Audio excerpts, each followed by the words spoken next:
రోజా సెల్వమణి ఇప్పుడు అందరికీ జరుగుతున్న వార్త రోజా సెల్వమణి అరెస్ట్ అని. కానీ అరెస్ట్ ఎప్పుడవుతున్న డీటెయిల్స్ కూడా మన దగ్గర ఉన్నాయి.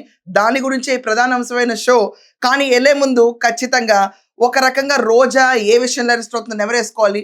3000 పేజీల నివేదిక విజిలెన్స్ డిపార్ట్మెంట్ రోజా సెల్వమణి చేసిన ఆడుదాం ఆంధ్ర కుట్రలో 40 కోట్లకు పైగా కుంభకోణం చేసి, అంటే మేడం గారు స్పోర్ట్స్ మినిస్టర్ కదండి, స్పోర్ట్స్ మినిస్టర్ టూరిజం మినిస్టర్ కూడా. అంటే రిషికొండ భవంతుల గురించి వెళితే ఇంకో కేసు పడద్ది మేడం పైన.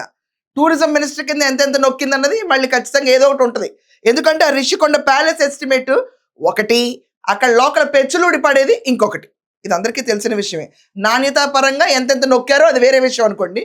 ఇప్పుడు ఆడుదాం ఆంధ్ర కేసులో SAAP chairman Byreddy Siddharth Reddy and మనకి చూసుకుంటే స్పోర్ట్స్ మినిస్టర్ రోజా సెల్వమణి వీళ్ళపైన విజిలెన్స్ డిపార్ట్మెంట్ 3000 పేజీల నివేదిక గవర్నమెంట్కి ఇచ్చేసింది.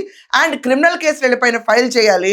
ఇదంతా కాకుండా ఎన్నో వందల మందిని ప్రశ్నించి వాళ్ళ ఇన్ఫర్మేషన్ తీసుకున్నారు. 17 ఏళ్ళు దాటితే అంటే 16 బిలో ఉన్న వాళ్ళందరినీ సబ్ జూనియర్ కింద ఐడెంటిఫై చేసి మనం గేమ్స్ ఆడించాలి. కానీ రోజా సెల్వమణి విపరీతమైన తెలివితేటలు వాడి దీనికి ముందు 40 కోట్లు సరిపోతాయి అని చెప్పి చివరికి 100 కోట్ల దాకా తీసుకెళ్లిపోయి ఖర్చు పెట్టామని చూపించి దాంట్లో 16 సబ్ జూనియర్ ఏజ్ కాస్త పెంచేసి 17 పెట్టేసి 17+ ఉన్నాళ్ళే. అంటే ఎలక్షన్కి ఒక సంవత్సరం ముందు డబ్బులు ఖర్చు పెట్టే రీతిలో ఆడుదాం ఆంధ్ర అని ఒక విచిత్రమైన మొదలుపెట్టి దాంట్లో ఈ రోజా సెల్వమణి ఓటు హక్కు 18కి వచ్చే బ్యాచ్ అందరికీ కిట్లు డబ్బులు పంచిపెట్టడానికి ఒక మార్గం కింద ఎందుకుంది వైసీపీ.